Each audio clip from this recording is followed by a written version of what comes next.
esencia que se busca con el desarrollo de este tema es que ustedes conozcan el marco legal de la defensa nacional, sobre todo lo referido a la Constitución Política del Perú de 1993, y en ese sentido, el marco legal establecido en nuestra Constitución Política del Perú de 1993, en el artículo 1, hace referencia a que la defensa de la persona humana y el respeto de su dignidad son el fin supremo de la sociedad y del Estado. Es decir, que en nuestra Constitución, en nuestra Carta Magna, nuestra Ley de Leyes, nosotros como personas somos el fin supremo de la sociedad y también del Estado. Entonces, cada uno de nosotros está consignado en nuestra Constitución, en el artículo 1, que defiende a cada uno de nosotros. Es decir, la defensa de la persona humana y el respeto de su dignidad son el fin supremo de la sociedad y al mismo tiempo del Estado. Además, en el artículo 38 está establecido que todos los peruanos tienen el deber de honrar al Perú, de proteger los intereses nacionales, así como de respetar, cumplir y defender la Constitución y el ordenamiento jurídico de la nación.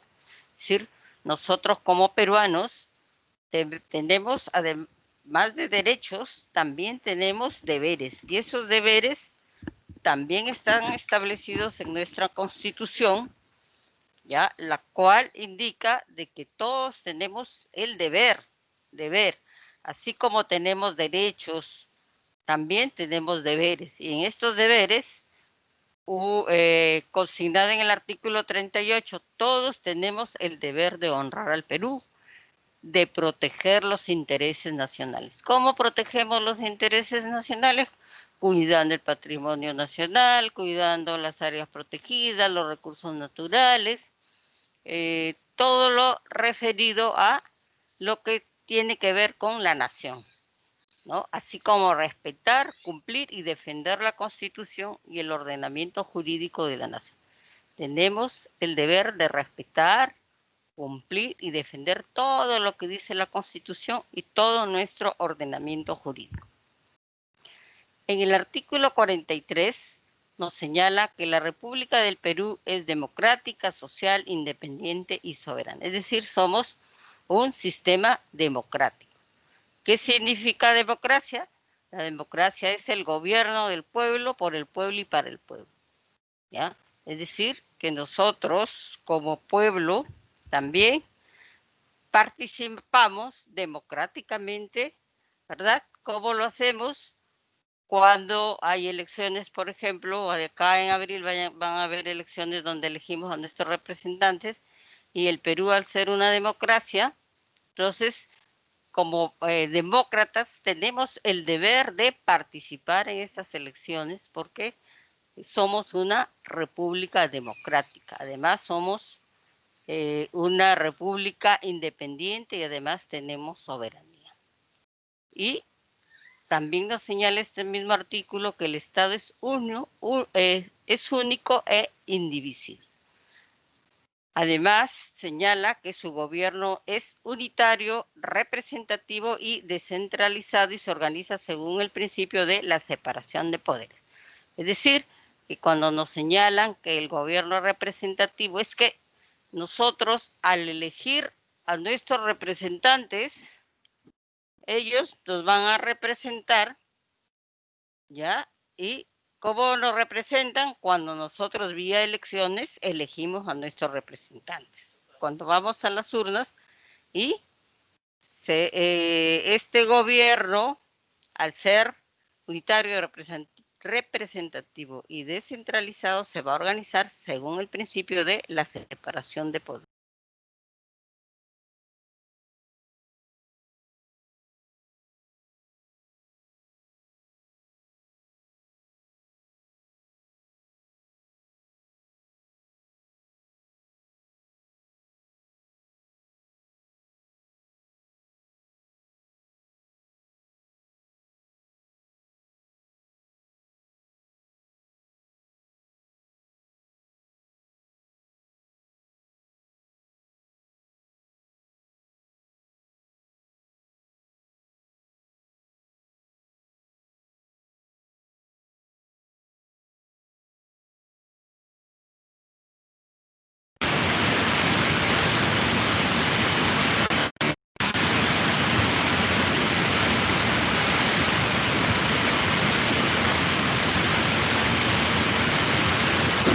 Muy bien, entonces cuando decimos de que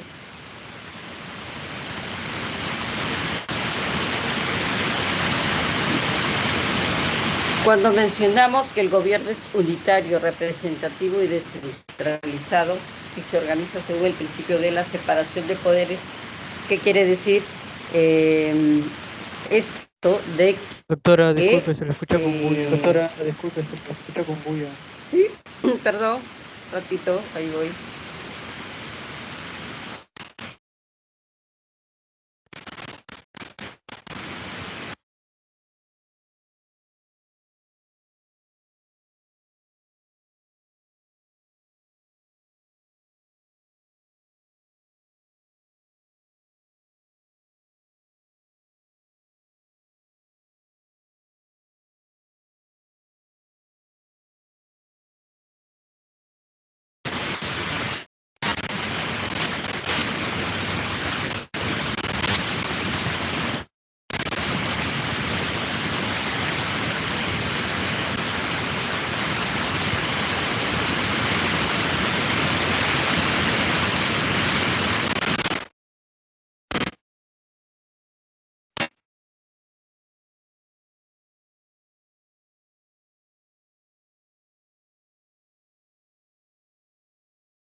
¿Se sigue la bulla, alumnos?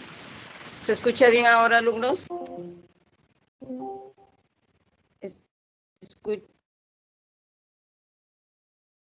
Ya no por se favor, escucha ese alumnos. ruido, doctora, ya no se Ya no escucha se ese ruido, escucha ese pero se ruido, corta por doctora, ya no se ratitos. escucha ese ruido, pero se corta por ratitos. Ah, ya, alumna, gracias. Cualquier cosa me avisa. Entonces, habíamos mencionado respecto al artículo 43 que la República del Perú es democrática, social, independiente y soberana y que el Estado es uno, único e indivisible. Y además que el gobierno es unitario, representativo y descentralizado. Cuando decimos que el gobierno es representativo, es decir, que cuando nosotros asistimos a votar a unas elecciones, nos elegimos a nuestras autoridades que nos van a representar y al elegirlos, ellos van a representar a la gran cantidad de la población peruana. ¿Y cómo legitimamos a nuestros gobernantes? Nosotros los legitimamos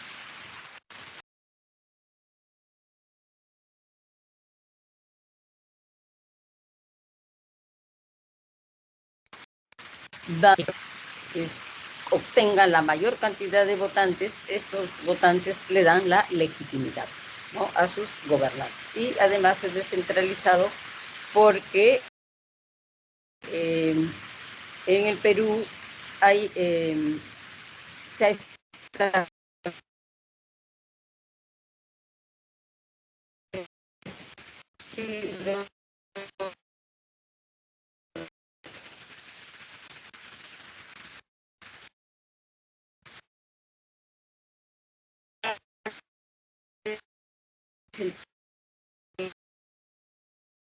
uno de estos Doctora, se le escucha poderes entrecortado. son, ¿sí? A ver, voy a cambiarme de posición.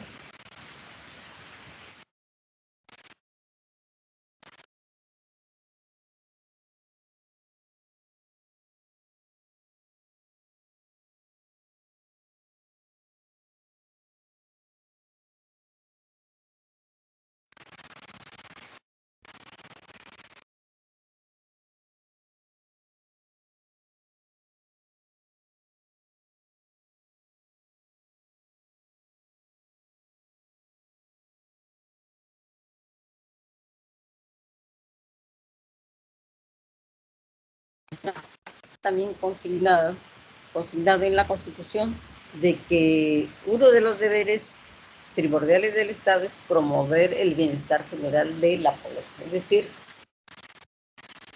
el Estado tiene que proveer de todos aquellos recursos para favorecer a la población y promover el bienestar general, que se va a fundamentar en la justicia, en el desarrollo integral y equilibrado de la sociedad.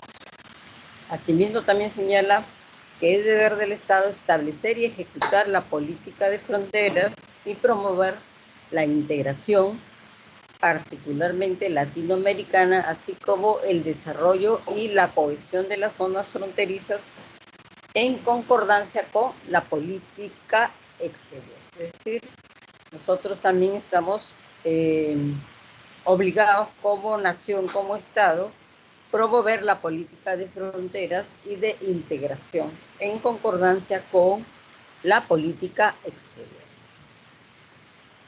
En el artículo 45, la Constitución nos señala que el poder del Estado emana del pueblo.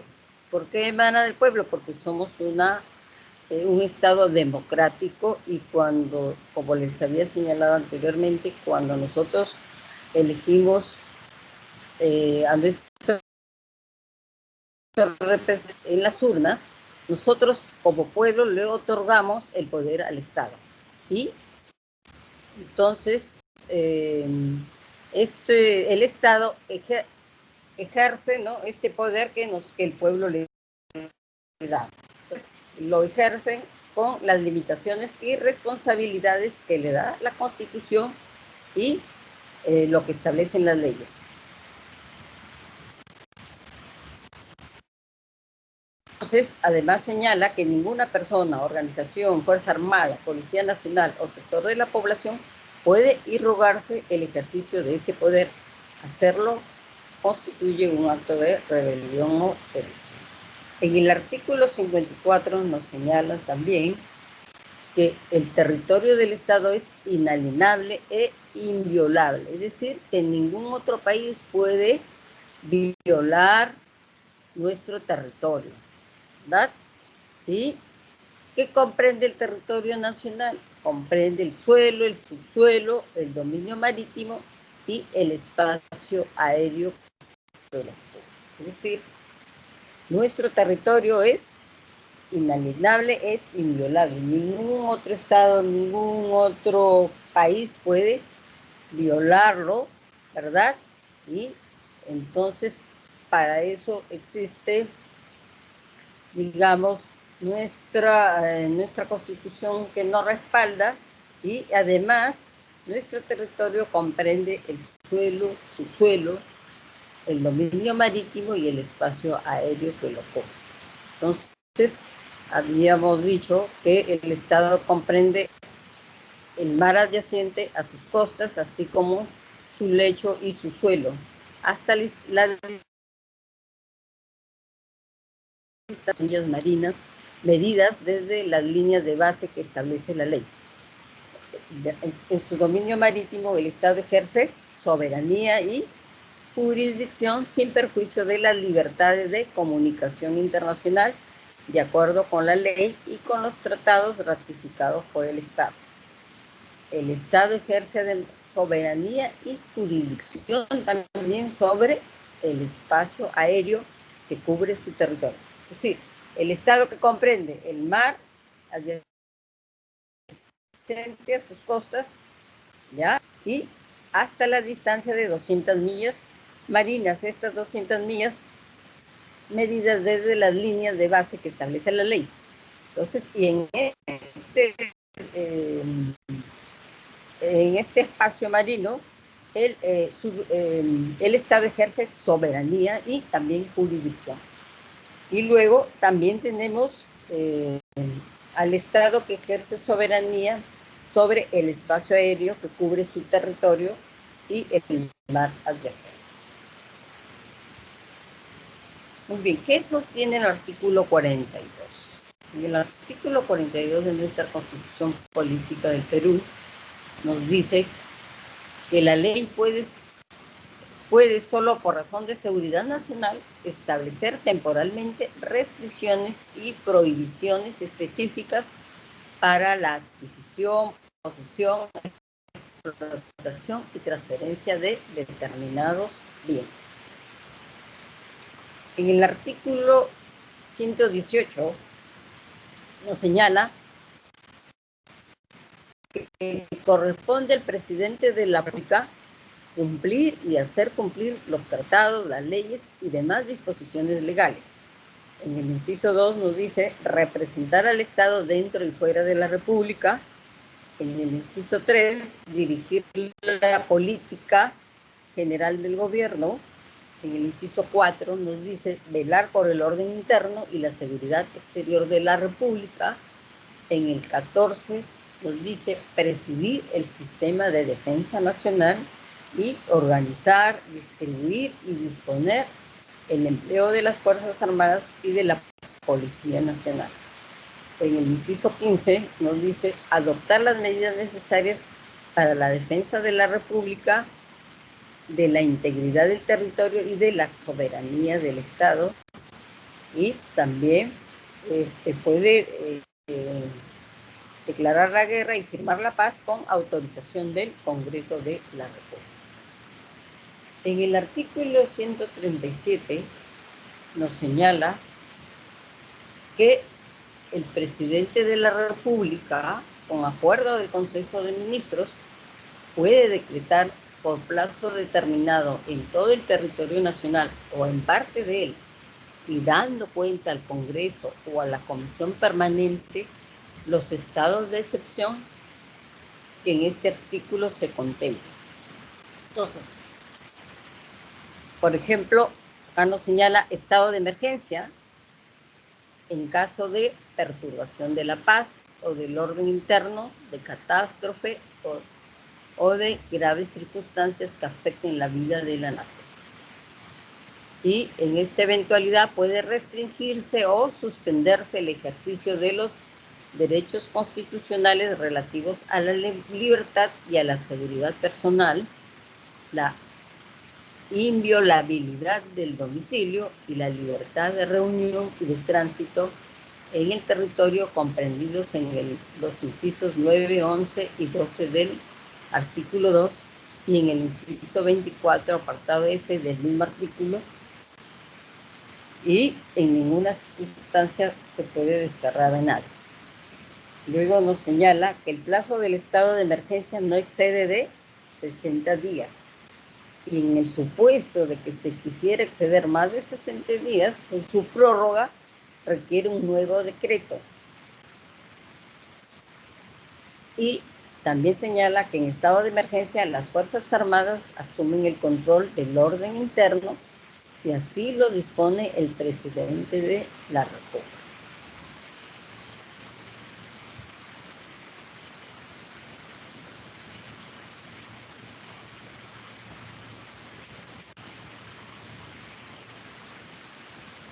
También nos señala en este mismo artículo referente al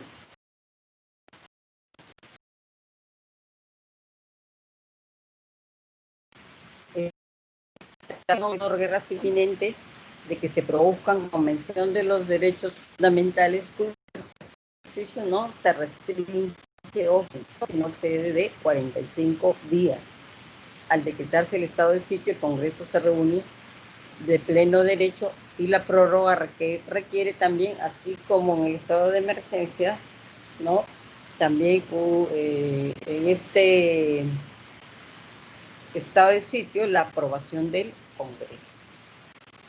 El artículo 163 nos señala que el Estado garantiza la seguridad de la nación mediante el sistema de defensa nacional. Es decir, se crea un sistema de defensa nacional y, como habíamos señalado en la clase anterior, la defensa nacional es integral, es permanente y se desarrolla en los ámbitos interno y externo. Y que toda persona natural o jurídica está obligada a participar en la defensa nacional de conformidad con la ley. Ahora,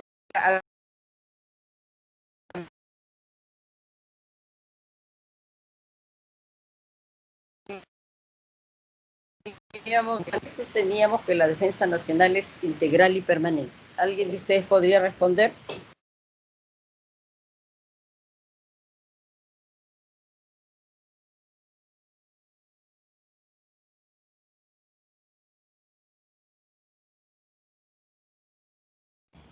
Bueno, ahí dice que es integral porque, bueno, se desarrolla en varios ámbitos, ¿no?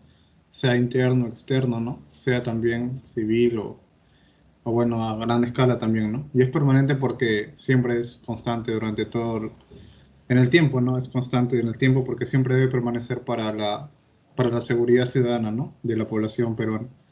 Más o menos creo que entiendo eso. ¿Usted, alumno, su apellido es? Angulo. Ángulo, ya.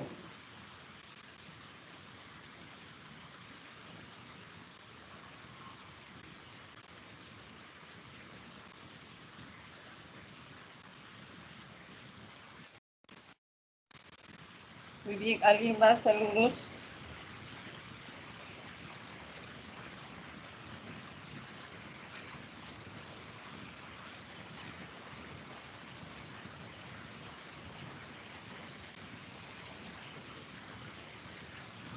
Muy bien, entonces, la defensa nacional es integral y permanente. Es permanente además porque se realiza en todo tiempo y en toda circunstancia, como habíamos señalado en la clase anterior.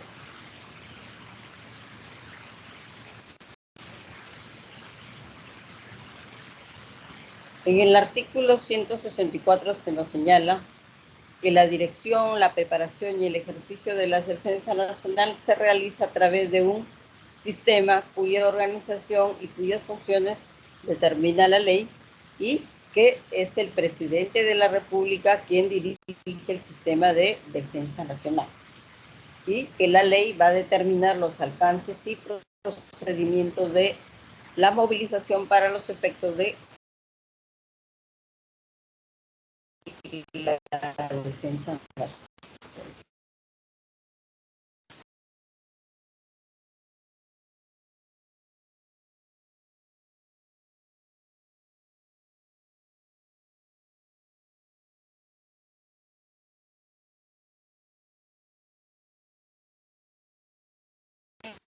La soberanía y habíamos dicho respecto a la integridad porque compromete a todo el quehacer nacional y a todas las personas naturales y jurídicas. Entonces, además asumen el control del orden interno de conformidad con el artículo 137 de nuestra Constitución. En el artículo 166 se nos señala que la Policía Nacional del Perú tiene por finalidad fundamental garantizar, mantener y restablecer el orden interno, presta protección y ayuda a las personas y a la comunidad y además garantiza el cumplimiento de las leyes y la seguridad del patrimonio público y privado. Además, la Policía Nacional del Perú previene, investiga y combate la delincuencia. Es decir, que la Policía Nacional del Perú, su finalidad fundamental es mantener el orden interno, prestar protección y ayudar a las personas y a la comunidad. Además, también va a garantizar el cumplimiento de las leyes. Es decir, si por ejemplo a nosotros nos dicen estamos en una situación de emergencia y que tenemos que acatar un toque de queda que va a partir de las 9 de la noche, nosotros como ciudadanos tenemos que respetar, ¿verdad?, lo que está establecido. Y entonces ahí está la Policía Nacional del Perú para garantizar el cumplimiento de las leyes. Luego también la Policía Nacional, ¿qué hace? Previene, investiga y combate la delincuencia. Es decir, que la policía tiene que, por finalidad, prevenir también e investigar. Por ejemplo, hay mucha delincuencia en alguna zona, ahí está la policía para prevenir y para investigar qué está pasando en esa zona, ¿verdad? Para combatir la delincuencia. Y además también vigila y controla las fronteras. En el artículo 170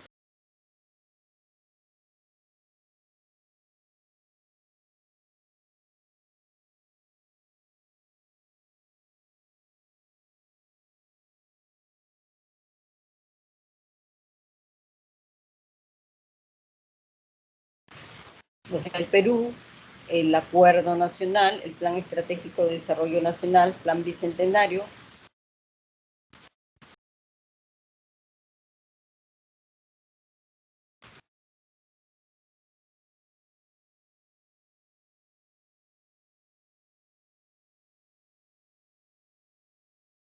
concepción estratégica. Muy bien, alumnos. Yo había en Zoom Web, había subido una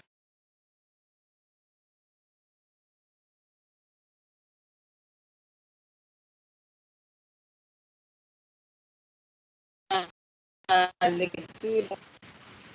Quisiera ver algunos participantes respecto a esta lectura del bien común.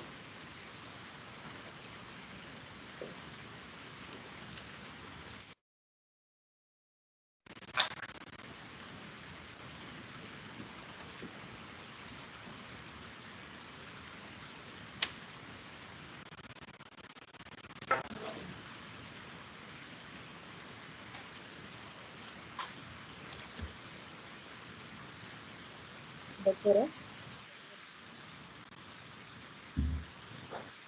Buenas tardes, doctora. Muy buenas tardes, alumna. Sí, como yo entiendo que es aquella cosa que beneficia a todo a todos en general, no a una persona en específico. Ya.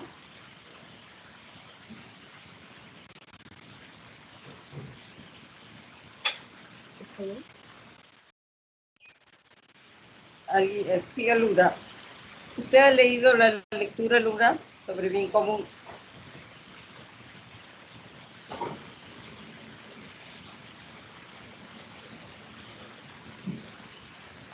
Doctora, yo había leído un Sí, poco buenas. A ver, y alumno, lo que sí. A mencionaba ver, era el apellido, alumno, el apellido de la alumna que intervino.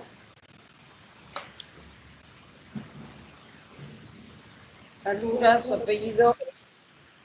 Discúlpeme que no lo escuché bien. ¿Ah? Diana Ramírez, doctora. Diana Ramírez. Sí, sí.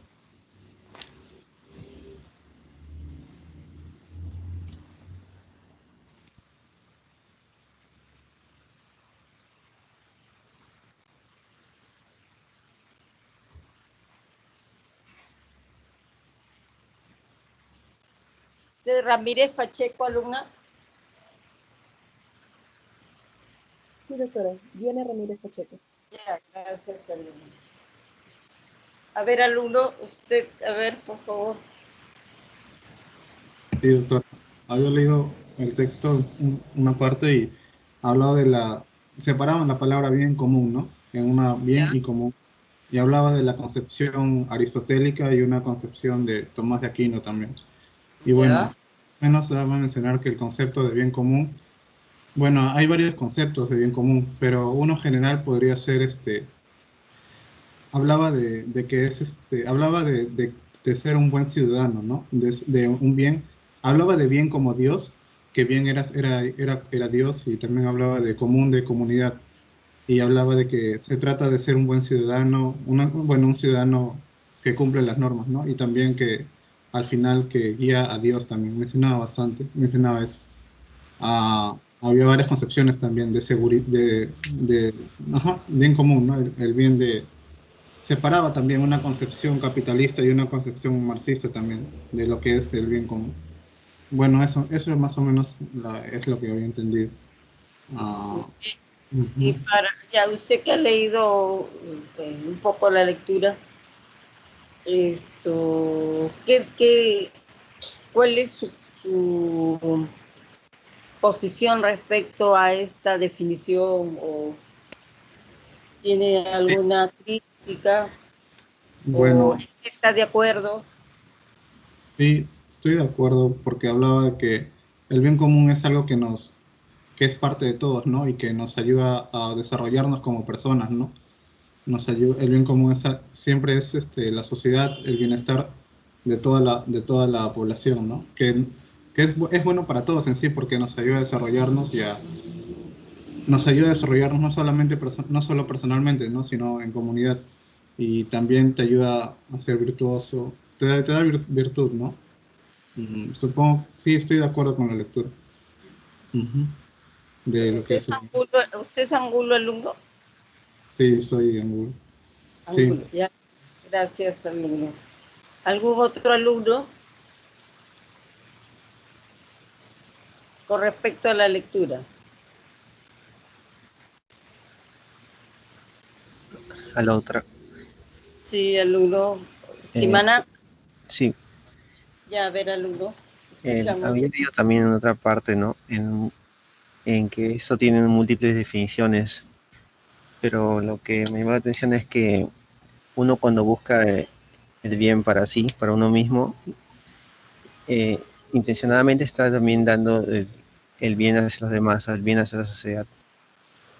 También cuando mencionan que somos seres racionales, que vivimos según la concepción aristotélica, en una polis, la consecuencia de buscar el bien propio, también estamos buscando el bien hacia la sociedad, ya sea la familia, la ciudad o la patria. Y también lo ven como que somos personas, ¿no? Que estamos libres en la virtud. Esto según la concepción de Tomás Aquino, y en la cual vamos a ser ciudadanos responsables bajo la creación de Dios. Él toma más una concepción, ¿no? Metafísica. Muy bien. ¿Y usted está de acuerdo en qué o tiene alguna crítica? ¿Cuál es su posición respecto al bien común?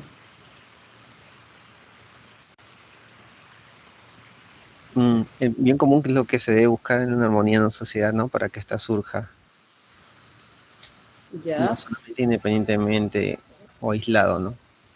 Ujú. Es lo que vamos a hacer en nuestra práctica médica, no solamente por el hecho Claro, de estudiar para ganar dinero, tal vez económicamente, sino para buscar el bien en salud hacia el prójimo. ya, muy bien. Muy bien, porque, bueno, en la lectura también el Papa Juan Pablo II desarrolla la tesis de que la persona es naturalmente social, no solo por necesidad, sino por su plenitud ontológica, que es difusiva y que hermana a todos los hombres. ¿Ya? Entonces, él también propone la articulación entre solidaridad y bien común. Y en ese sentido, dice, la solidaridad es la determinación firme y perseverante de empeñarse por el bien común, es decir, por el bien de todos. Y cada uno para que todos seamos verdaderamente responsables. Entonces, ¿cómo interpreta, por ejemplo, esta afirmación usted, Timana, del Papa Juan Pablo II respecto al bien común? Doctora, disculpe, le escuché un poquito entrecortado la última parte. ¿Podría repetirlo? Ah, ya. Lo que dice el Papa Juan Pablo II respecto al bien común Ya dice, él desarrolla la tesis de que la persona es naturalmente social. Es decir, que todos nosotros, los seres humanos, somos sociales por naturaleza. ¿Por qué somos sociales? Porque si todos nos necesitamos. Usted, por ejemplo, necesita, ¿por qué necesita de, a ver, de un transportista? ¿Por qué lo necesita? Dime. Tal vez yo no sé, no cuento con una movilidad o no puedo manejar. Muy bien, ¿por qué? Porque él lo puede, de repente en algún momento se ha averió su auto y tiene la necesidad de ir, de transportarse de un lugar a otro, tiene la necesidad de comprar mercaderías, de comprar alimentos, de comprar medicina. Entonces, ¿qué nos dice Juan Pablo II? Él desarrolla esta tesis, la persona es naturalmente social, es decir, somos seres sociales, ¿por qué? Porque nos necesitamos unos a otros, ¿no? Necesitamos del que vende en la farmacia, del que vende en el mercado, necesitan, ¿usted por qué está hoy día, por ejemplo, muy bien protegido usando su mascarilla? ¿Mm?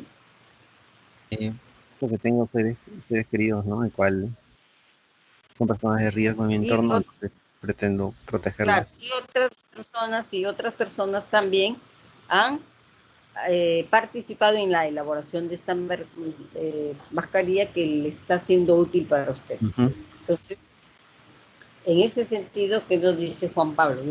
Él desarrolla la tesis de que la persona es naturalmente social, es decir, nosotros somos seres sociales por naturaleza, y además dice, no solo por necesidad, sino por su plenitud ontológica, ¿ya? Que es difusiva y que hermana a todos los hombres. Es decir, nosotros como seres sociales nos hermanamos entre todos. Y también propone la articulación entre solidaridad y bien común.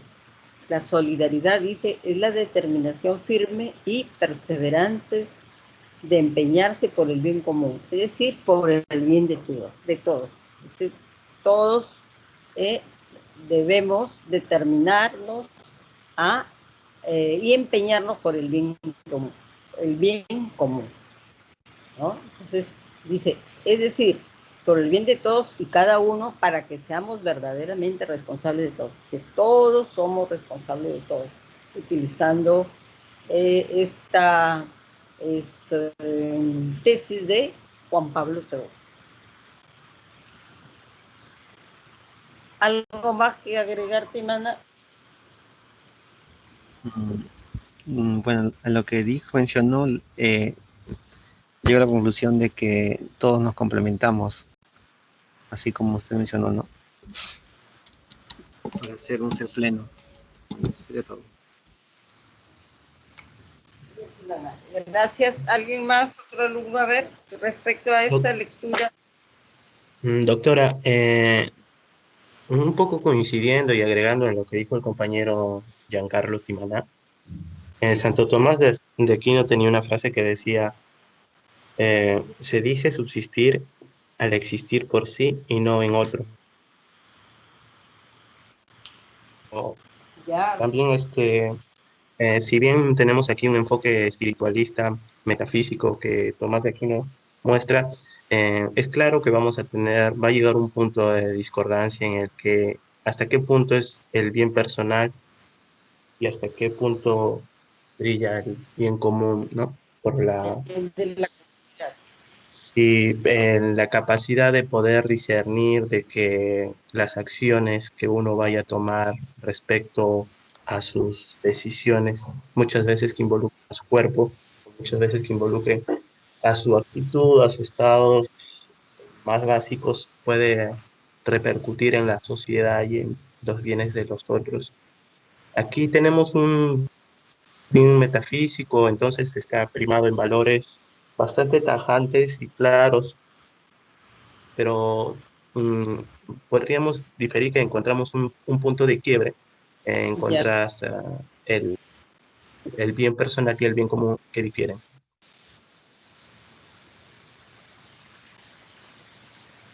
Sí, a ver, No para necesariamente son los mismos.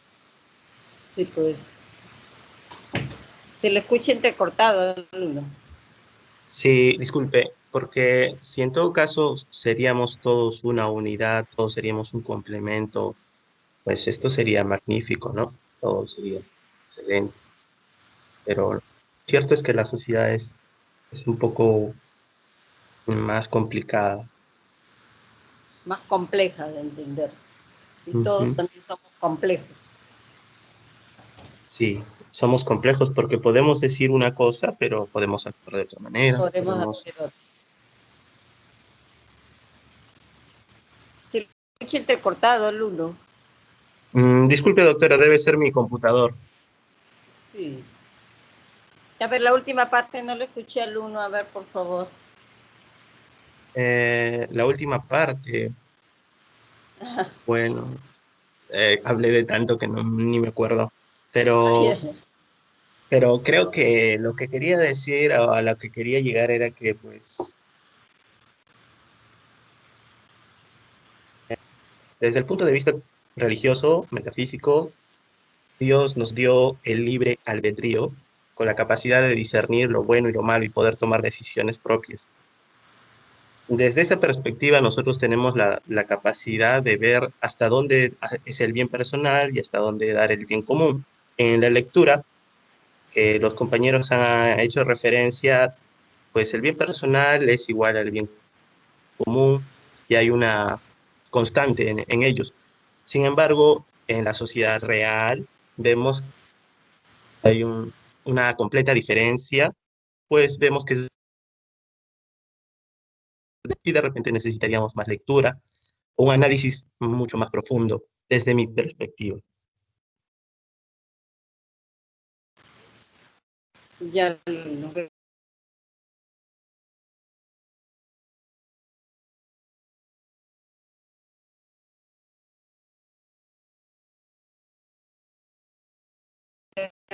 Escucha el apellido, Luno, no lo escuché. Pimentel, doctora.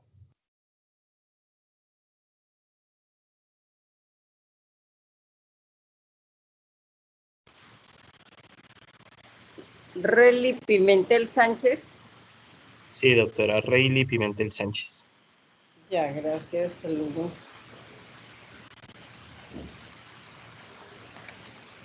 ¿Alguien más quisiera participar respecto a esta lectura?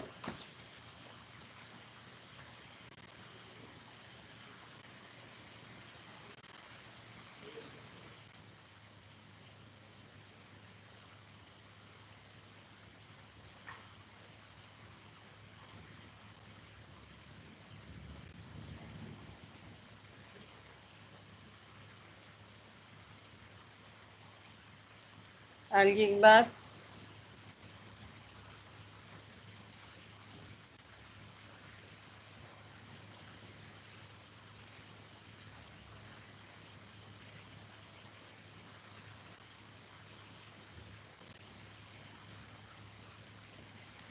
Yo, doctora, A ver, a Luna le escuchamos. algo que Chipana, me ¿verdad? pareció, sí, Chipana. Ya, sí, Luna, gracias. algo que me pareció curioso del, bueno, del fragmento que, bueno, que leí, era que, bueno, nosotros actualmente vivimos, creo que, en una sociedad que vela por todos nosotros, ¿no? Pero al mismo tiempo es bastante individualista. Pero Tomás de Aquino revela un punto muy bonito, que es cómo es que va a vincular el bien particular y el bien común. Usualmente las personas solo velan por sí mismas, ¿no? Debido a todos los problemas que han sucedido ahora, sobre todo con la pandemia. Eh, pero, por ejemplo, él nos comenta que el bien particular, eh, sobre todo, va a beneficiar a las personas cuando van a ser virtuosas. Esto quiere decir que, bueno, eh, la persona que sea virtuosa, pues va a tener mucho más bien. Y a menudo que, perdón, mientras más interactúa en sociedad, pues puede lograr ese bien común. Eh, estos términos son bonitos porque, o sea, nos dan a entender que el bien común es la finalidad de una sociedad, porque en sí, si bien todos tenemos nuestras necesidades propias, o sea, de algún modo esto nos va a conducir a un bien común como sociedad. Ese era mi comentario, doctora.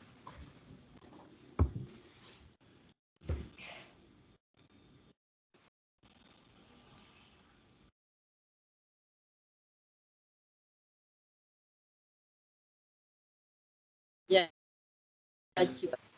Para respecto a esta lectura, Sí, doctora.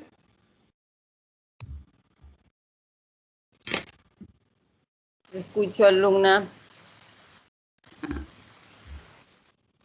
Sí, eso era lo que, bueno, me llamó la atención de la lectura. Creo que corresponde a los puntos 3 y 4.